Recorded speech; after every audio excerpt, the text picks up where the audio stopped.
I'm your host, Grayson Brulte.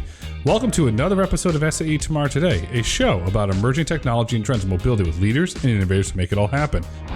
On today's episode, we're absolutely honored to be joined by Kurt Bruck, Vice President, Neya Systems. On today's episode, we'll explore trends in combat autonomy, challenges in integrating autonomous systems, and how lessons from defense translate to agriculture, construction, and mining.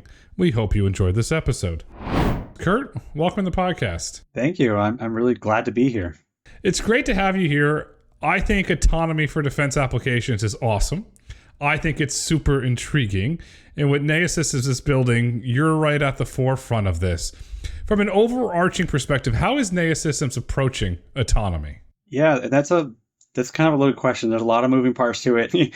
First and foremost, Neya focuses on off-road autonomy, so I want to make that distinction because the on-road community has a whole set of challenges that are unique, and the off-road has its own unique challenges too. And so something that we do differently from everybody else, as far as I could tell, is we simulate everything. We invested in a really robust off-road simulator suite 6 years ago, and so everything is simulated. And so that allows us to have probably the most reliable off-road autonomy solutions, I think, on the market right now, because we could test thousands of permutations and all different kinds of environments. I mean, we can simulate vehicles running around the pyramids in Egypt to the jungles in the Amazon. So using our simulation tools really allows us to test how our deployments are going to operate in the real world. And I don't think anybody could really do that right now. Did you acquire the simulation platform? Did the team build it internally, or are you using a third party for that? We built something from the ground up. It is based on Unreal Engine, so we kind of leveraged all those tool suites. But from there, we built everything from the ground up. So we built our own models. So we have like a vegetation-aware LiDAR model that will give us accurate reflections off of vegetation. That's stuff that you don't see in the driverless car market. Then we have very accurate models of all the types of sensors you'd have on the off-road vehicle itself, and it's also kinematically accurate models of the vehicles as they navigate through these different types of terrain that we generate. But yeah, it was all built from scratch, but we build off of the Unreal Engine. The Unreal Engine is one heck of an invention. I mean, if you look what it's doing for you, but then put my geek out hat on what it's done for video games is awesome. And you really experience it on the PS5. Would have you been able to build the simulation engine and get the results that you have today if it wasn't for the Unreal Engine? Probably not. We're kind of resting on the shoulders of giants who have built the whole Unreal backend engine, So, but anybody can build their own kind of customized suite off of Unreal, and we did the same. On the on-road community, they have their own simulators as well, but it's all very specific to the on-road use cases. So, streets, stop signs, traffic circles. But ours is just, really represents all the off-road terrain. How do you simulate the off-road terrain? So Egypt, you have sand. You have wind, the jungle, you have a lot of humidity, you have mud. In some cases, you have monsoons, depending on what part of the world. How do you simulate for all of that? We literally simulate everything you just said. So, first of all, the vegetation is one of the key ones. So we simulate all different types of trees down to like the lowest level kind of shrubs and ferns on the ground. We just either create our own or we import accurate models of these different species of plants into our terrain. And then we have rolling hills and ground surfaces. And then we can import great models of our own boulders and obstacles in this terrain as well. What we're doing now also is in our simulator, we're able to click anywhere in the world. And based on information from Google Maps and other map sources, we can make an accurate model of that actual location. So if we're going to drive our vehicles through some forest and the edge of Pittsburgh, by the Heinz ketchup factory or something, like we can click there and generate that accurate terrain and drive our vehicles through that exact scenario. When you're developing an off-road autonomous vehicle for a client, they say, hey, Kurt, we want to deploy it in this part of the world.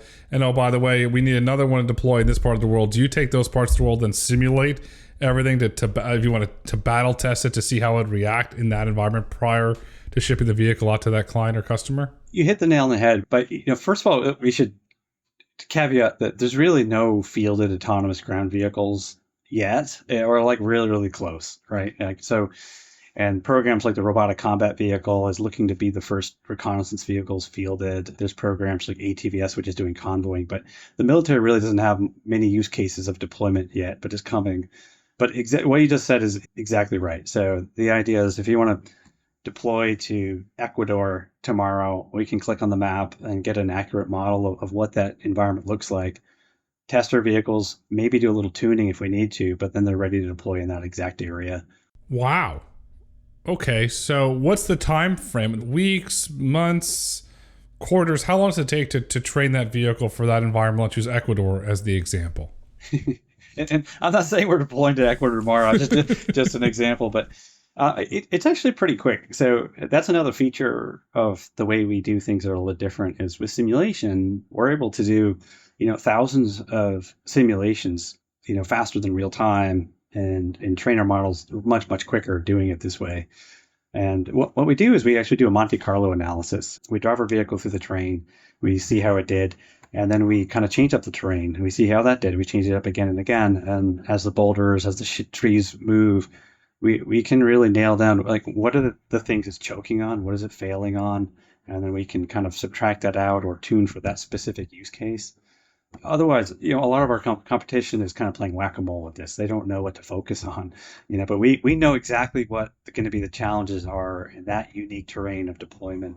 But going back to your question about time frame, it depends, a week, maybe, so we'll, again, it depends on the terrain. It depends on the challenges that we're seeing, but not a lot of time. It's quick. Now you got me going down a rabbit hole here, and I'm not stopping because I'm fascinated. So you're in simulation, you're testing for, let's say it's a different part of the world. You're testing in, say, somewhere in APAC, different weather, hotter, monsoon season. Will you put different sensors on the vehicle in simulation to test how the different sensors react to those environments? We do have different sensor models. If we're going to have to swap out sensors, then we've probably then something is really unusual. There's kind of a base selection of sensors that we're going to use on our platforms, and that's pretty general purpose for almost all environments.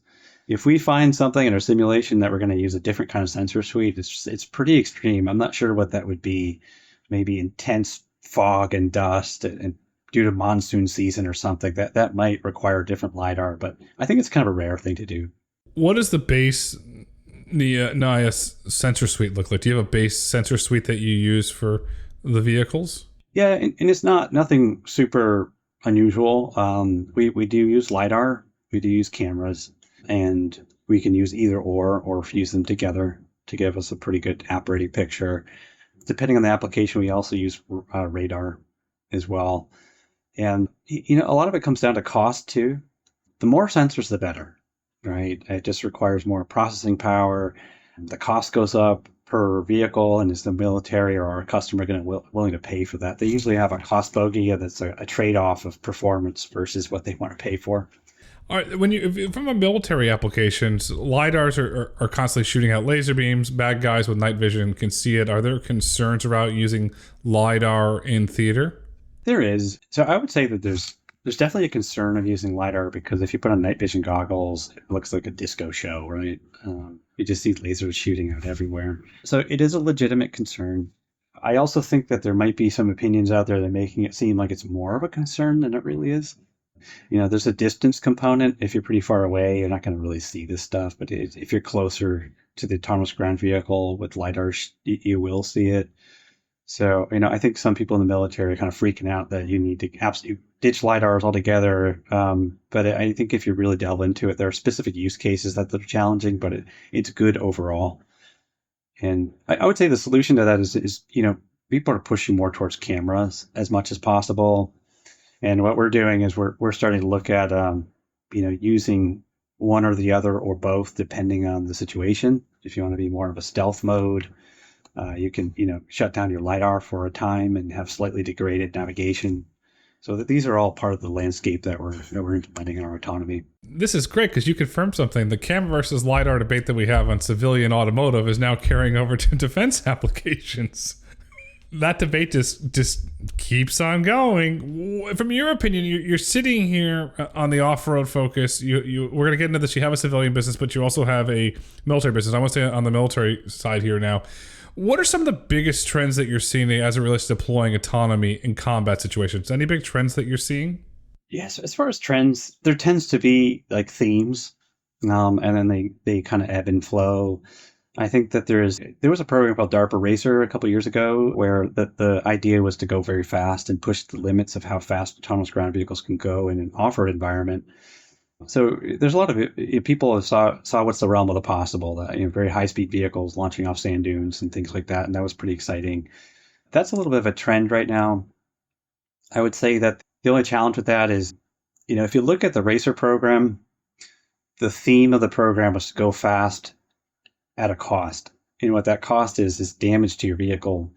So fly through the jungle at 50 miles per hour, that's fantastic. But when you reach the other end, you're going to have your side view mirrors ripped off and your axles broken and a flat tire. And is that an acceptable trade-off? I don't know. So the military is kind of like that. They saw stuff going fast, but now they need to come down to the truth. Are they willing to accept that kind of damage? Right now, it's a theme. I sort of see as a pendulum's going to swing the other way, though. They're going to, instead of going very high speed with damage, they may accept like a little bit more of a moderate speed with far superior obstacle detection and avoidance capabilities. You look at speed and damage, the first thing came to mind, maybe because I watched the movie last night, was Mario Kart. That's the first thing that comes to my mind. We don't want Mario Kart. We don't want to run from Bowser. When does cybersecurity enter the picture for off-road autonomy and DoD military applications?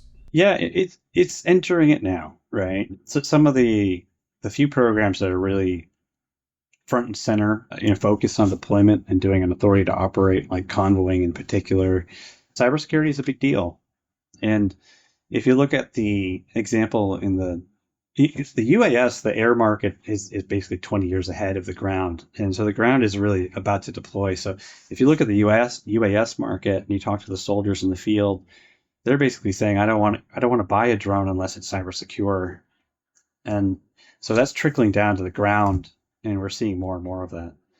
So how are we securing them? I mean, there's the 90% solution is not rocket science. It's implementing basic cybersecurity practices, implementing the right STIGs, making sure you have the network switch, making sure you have encryption over your radios, making sure you have the correct user access to different parts of the file system.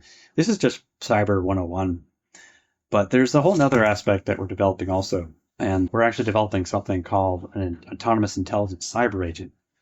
So once you've reached the 90%, the last 10% gets really exciting because you can actually use the autonomous functions of the vehicle to help within a cyber attack.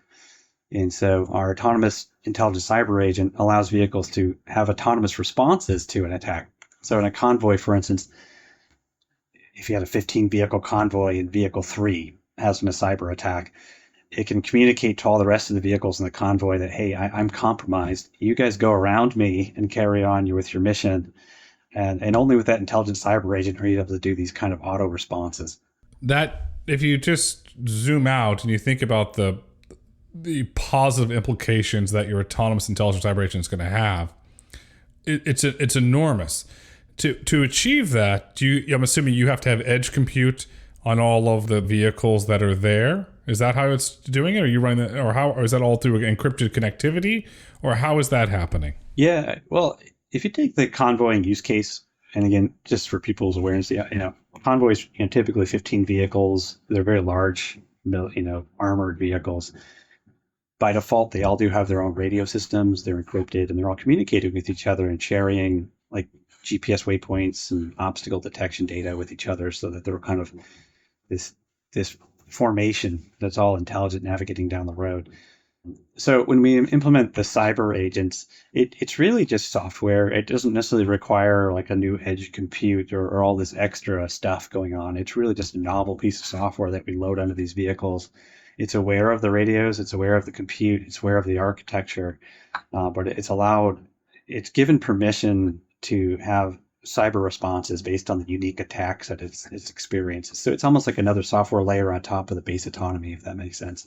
Is a fair way of saying that, I mean, this term's used a lot, but is a fair way of saying that it's similar to an AI brain where it has the ability to think and make decisions? That's a good way of putting it. Yeah, it's almost like an executor of the time. Yeah, exactly. It's like the executive function of your brain that's sitting there, but it's specifically looking at the realm of cyber attacks. Because years ago, I remember, I think this came out of TARDAC. I came out of one with a leader follower program. Is the convoy with your 15 vehicle convoy you're describing? Is that an offshoot of the leader follower program, or is that just a typical convoy with 15 humans driving the vehicles?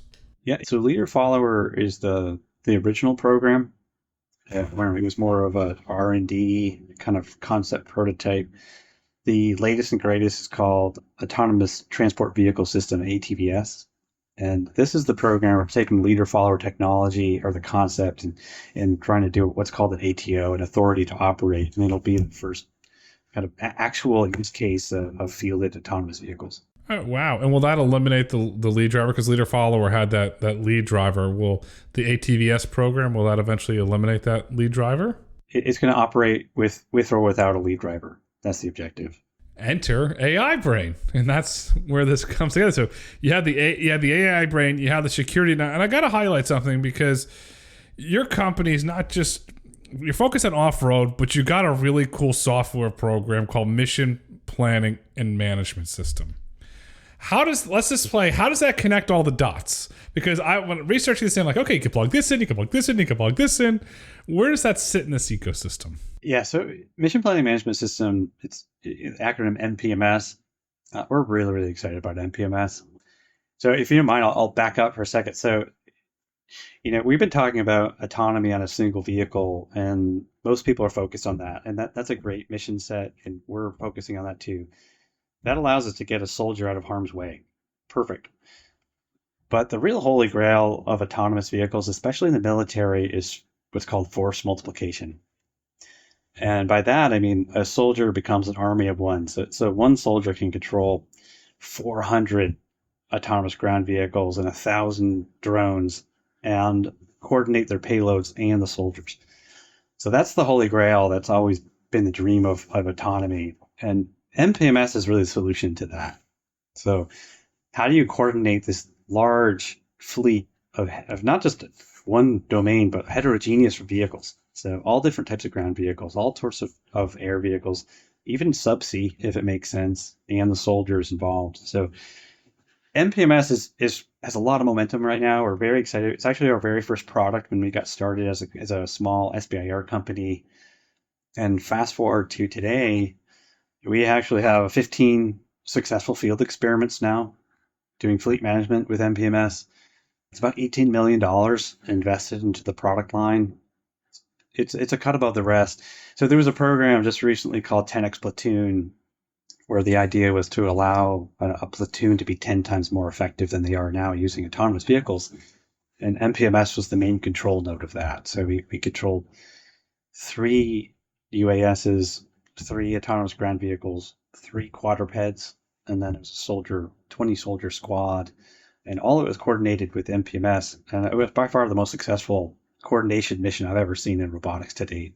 When a soldier's in the field or in theater, I'm going to go high tech on you. Is there a device they're wearing on their sleeve that can control this? Is there some sort of digital device to, let's see, control the mission or get this real-time intelligence? Since you have UAS, you have ground, and in some environments, as you said, you have subsea. It just seems like, can you get this complete overview of the mission right there in the field? You can, yeah. So we have this, what we call a mission execution UI. It can be on every soldier, or it can be just unit leaders. But they actually have like a chest-mounted little. It's basically like an Android phone style device, or something a little bit bigger, depending on what they prefer. And they have a little tactical radio that connects them into the autonomous vehicle fleet network. Yeah, they get a pretty accurate picture of what this army of drones and ground vehicles are all doing. Another key piece of this whole thing is MPMS allows you to deploy these vehicles without communications. And that's a key differentiator. So we can deploy 20 ground vehicles, 30 air vehicles, and then you can disconnect your radio, and they're going to continue to carry on their mission and talk to each other, coordinate amongst each other, and then when they're done, they'll come back and report how the mission went. So the soldiers will have their little chest-mounted display, and if they have radio connection, that's great. But if they don't, the vehicles will carry on their mission. Is any of the MPMS data from that mission going back to a central command back at base where they can follow what's going on, or is it all going through the soldiers in the field? We call it it's multi-echelon enabled.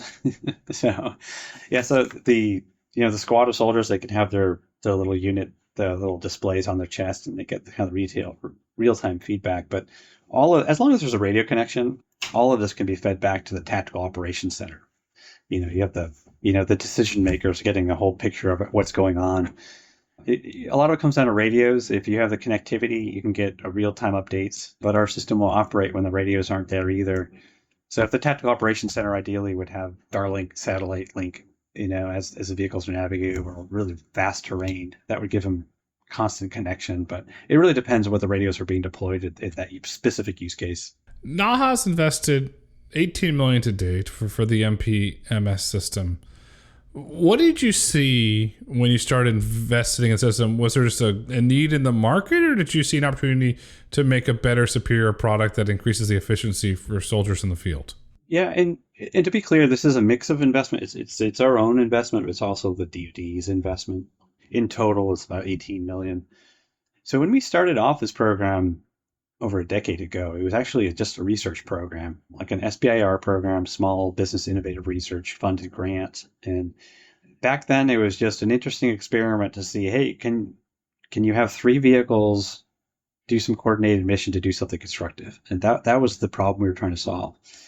And we were able to prove that we did. And then we got another SBIR, and then we got a phase 3 SBIR, and then it turned into a bigger program.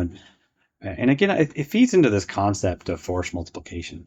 It's not a new dream. It's been around for 20 years, this idea of using an army of one and having this robotic fleet just do all of the, be more effective than the soldiers and do all the work for them. And so that this dream of fleet management is really just starting to become a real thing now. We've done all the work over the past decade. Implemented like exhaustive amounts of what's called tactical scripting language that describes how the robots actually interact with every mission phase. That was an enormous body of work we did, and now it's real. We're starting to implement hunter-killer missions with kamikaze drones. We're using we're likely going to be using the RCV vehicle fleet very soon once that gets deployed. It's a pretty exciting time for fleet management. I would fully agree with that. From a soldier's perspective, are soldiers embracing this army of one mentality of experimenting with robotics in the field? How are the soldiers thinking about it? The soldiers, everybody loves it, but it's an evolution, right? So the fleet management tends to be only as good as the autonomy is good also on the vehicles. As autonomy gets better, the fleet management becomes even more enticing. Right now, with the current state of the art in autonomy, probably the most successful missions the soldiers are seeing for fleet management, probably by far the best, was something called hasty defense. So a group of soldiers could sit in an area, there may be, and the area is compromised, and instead of having the soldiers, doing their own kind of patrols around the area looking for intruders, they can have an entire robotic fleet surrounding them. They've been doing patrol missions, nav following waypoints. The drones are flying overhead looking for suspicious characters coming into the area. And the soldiers can, breathe a sigh of relief because they have this robotic fleet protecting them, and they'll give them a signal as soon as they see anything. So you're seeing more and more of these very unique mission cases. And as the autonomy gets better, just that number of missions expands exponentially. And I think you'll see that exponential growth year after year. We're probably going to have many, many more mission types. Next year, we're doing the hunter-killer mission, and then you can probably see 10 more the year after that. You're going to just see it expand exponentially.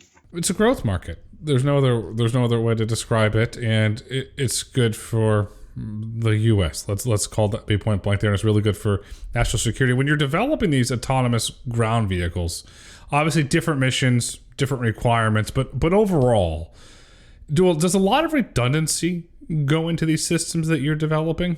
You would think that this is like we're deploying a rocket to Mars where you have like 17 redundant systems. It's not quite like that. We definitely have some backup systems in case things fail. And we also have a safety checker computer that will verify that the system is doing what it should do. But in general that we don't have 12 redundant computers because cost is a factor. That's the thing. So the military really wants to deploy large fleets of these things, and they want them to be disposable. They want them to be attributable eventually. So, and they want them smaller and smaller also. So the idea is to deploy hundreds of thousands of these things, and if they fail or fall off a cliff, you've got an army of more of these things that can get deployed.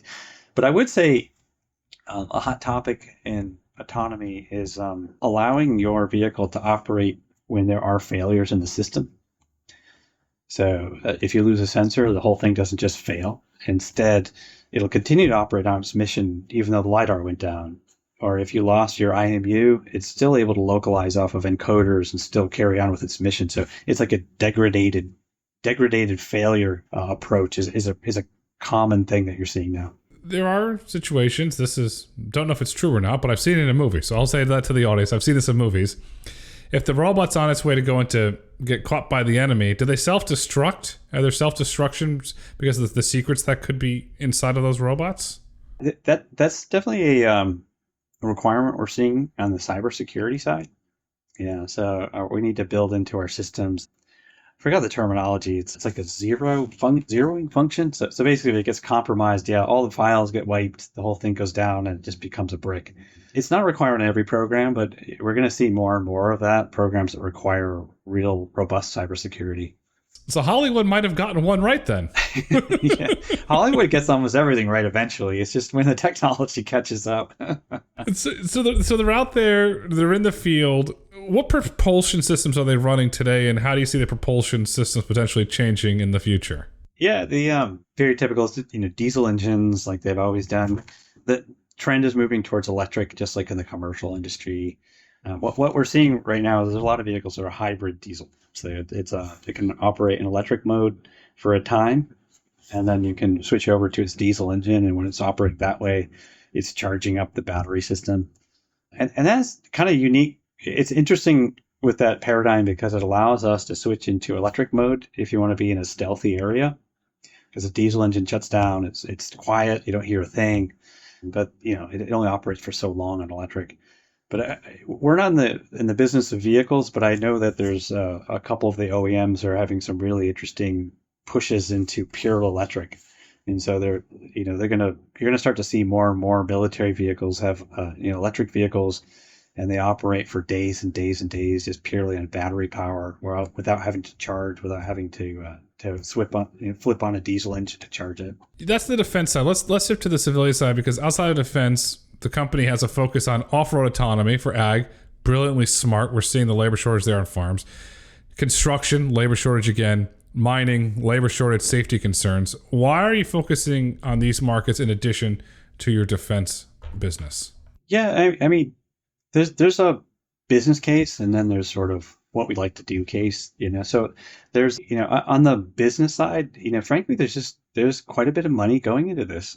Agricultural suppliers, there's the producers of sugarcane and fruit and grain. They have all these really interesting use cases to use autonomy to reduce labor, save costs, and there's a lot of investment dollars going in the commercial side. And we'll probably get into mining a little bit too. We do a lot of work in mining, and then there's just kind of like what we'd like to do. At Neya, we have our whole entire team just love autonomous vehicles. Most of our staff are career roboticists, and they just love to find new use cases to apply to autonomy. So we're just passionate about solving the world's problems as best we can with autonomous vehicles. So commercial, DoD, anybody who has a need, we're there. These markets are, I think, have in common because they're not predictable environments from a weather perspective. They're all off-road. There is a need for it, especially if you look at mining. Look at Western Australia. They fly in for 2 weeks, go home, and then the people never come back. And then you see some of the remote mines in Norway and in various other applications. Are you doing open pit mining, closed mining, underground mining? What type of mining applications are you looking at for deploying autonomy? There's definitely work going on both. I would say the majority of our work is in open pit mines right now. So it's kind of like almost like the cliche picture you can envision in your head. So a gigantic open pit mine doing things like mining coal, and you have fleets of these gigantic trucks. I mean, they're like the size of apartment buildings, almost on wheels. just driving around, deconflicting each other, moving coal from one location to another. That's the primary use case right now, but indoor mining is also a growing market, and we're starting to dabble in that too. Do you view mining as a growth market going forward for the company? I definitely do. So it's funny, the past decade, the hottest thing in autonomy was driverless cars, and people constantly talked about the money went into driverless cars, in unfathomable amount of billions of dollars. But what people have no idea is the amount of money going into autonomous mining right now. It's probably equivalent, maybe even more. And the reason you never hear about it is because the mining providers, they don't want to advertise. They don't want to give off to their competitors what they're doing. And it's not a commercial market. They're not looking to sell these vehicles in the commercial industry to people. So mining is huge right now. And a big push for that is actually during COVID. So autonomous mining was a hot thing already, but when COVID hit, nobody could operate mining vehicles. Everybody had to go home. And if mining trucks go down for a few hours, they lose millions of dollars. So during COVID, all of the miners, they left for 6 months, so or more. So ever since COVID, it was like, okay, it's autonomy or nothing, so there's a big move right there for autonomy. And we are very active in the mining space. We have vehicles operating, like you said, Western Australia right now. And we've developed a unique autonomy stack that is both for construction and mining that allows us to do autonomous dig dump cycles. Our vehicles will dig earth or ore or whatever you're out of the earth, move it to a different location, and actually manage that pile. And that sounds kind of like a trivial thing. I mean, that's what people do that all day long, but it's actually a tricky problem for autonomy. But we've over the past decade, we came up with a complete solution for doing that. So manage the negative obstacle, which is a hole in the ground, and that manage the pile of rubble that's forming as you're moving it.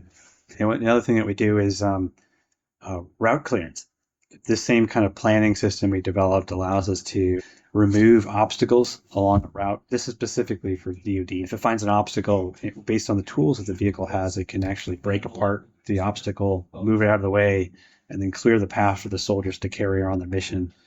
So that has applications in construction, but it's actually going back to the DoD. The DoD is very, very hot on that topic right now. You learned a lot from the military applications, and expanding on this off-road, I've seen a lot of trends in SEC documents around this, so we put some numbers behind it. The growth of autonomy in the Canadian oil sands, the North Dakota shale oil, and the Permian Basin, and West Texas, East New Mexico. Do you view that as a potential growth market just because these are SEC documents that come saying, yes, we're investing heavily in autonomy because we can't get labor? I was talking to one executive at an oil company. I said, why can't you get labor here? He goes, it's an hour and a half to the grocery store. Nobody wants to be out here. Are those potential future growth markets for you? It definitely is. It's, honestly, the amount of markets that are growing for off-road autonomy is a little overwhelming. It's a little hard for us to pinpoint where we need to focus.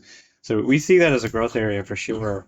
We're not really necessarily tapping into that piece yet. We're focused a little bit on South America and Australia at the moment. Another area is also like nuclear sites. There's a lot of people want patrol missions. They want autonomous vehicles just navigate nuclear sites 24 hours a day to make sure intruders are coming in. Anything that's like kind of dull, dirty, and dangerous. That cliche phrase is perfect for autonomy. Here's another interesting conversation. Those things was yesterday before I was speaking to a security expert. And now you start data centers. They want 24/7 robotic surveillance because they said, okay, yeah, you can hack it over the computer, but if somebody physically goes into the data center, I'll leave out the explicit words he used. He goes, we have a big you-know-what problem. And so nuclear is a sensitive site. Are you also seeing data centers as well since they are so sensitive these days? We are, yeah, especially with the growth of data centers and the sheer volume of money going into growing data centers with the release of the LLMs and AI that's coming forth. So yeah, data centers are going to be, as valuable as gold mines very soon. So protecting them is really important. It's a perfect application for ground vehicle autonomy. for sure. And then also things like the MPMS is also really a nice application too, because they don't only want ground vehicles, but they also want drones in place. How do you view all of the markets that your company's playing in complementing each other? On the backside, do you feel that being in defense is one of the greatest learning environments for you as you commercialize it into civilian applications? It's sort of like this Venn diagram of overlap, where the majority of them are very complementary. That's a very good word that you just used. In the DoD side, I would say it pushes our limits farther than any other industry, though. DoD, on that Venn diagram on the outside for DoD, that doesn't marry up to everybody else. Is the DoD is interested in what I call heavy off-road, and what I mean by that is completely unstructured, dense vegetation kind of terrain, where you have something called the negative obstacle, which is basically a hard to predict hole in the ground, and there may be a drop off or a ditch. So operating in the DoD, really makes the commercial side easy, because we develop all these advanced perception capabilities, these navigation software that allow us to navigate through these awful environments, and then we can bring it to the commercial, and it's almost mundane to us. But then there's also a little bit of cross-pollination the other way. So for instance, in mining has some unique circumstances where they often kick up extreme amounts of dust and dirt to a degree that the military doesn't see. So like in our mining example in Western Australia with coal, when you're doing the dig dump cycles, it actually bellows out gigantic plumes of thick black dust that you can't even see your hand in front of you, and you won't be able to breathe. So we have algorithms that allow us to pierce through that thick black dust and see on the other side. And we're bringing that into the military, and so we're able to navigate through heavier dust than anybody else. So it's a really interesting complement across the board. Both sides are complementing each other then, is that fair? Yeah, exactly. It goes both ways. It's awesome. You look at a kid's knowledge, you have these two great sandboxes that you're playing in and learning from each other, which raises a question. In your opinion, Kurt, what does the future of off-road autonomy look like? I think the future of off-road autonomy, it almost sounds like a boring answer, but it's a good answer. I'm very excited about it. Like I think eventually we're getting closer to having everything solved. And I think in the future, autonomy is going to be a commodity.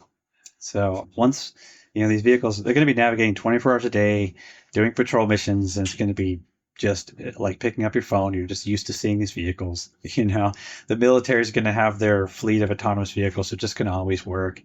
The autonomous mine is going to be fully autonomous. It's just going to be a commodity. You're going to just get used to it. And we're excited to be part of bringing that solution. And it's going to really just elevate humanity in general.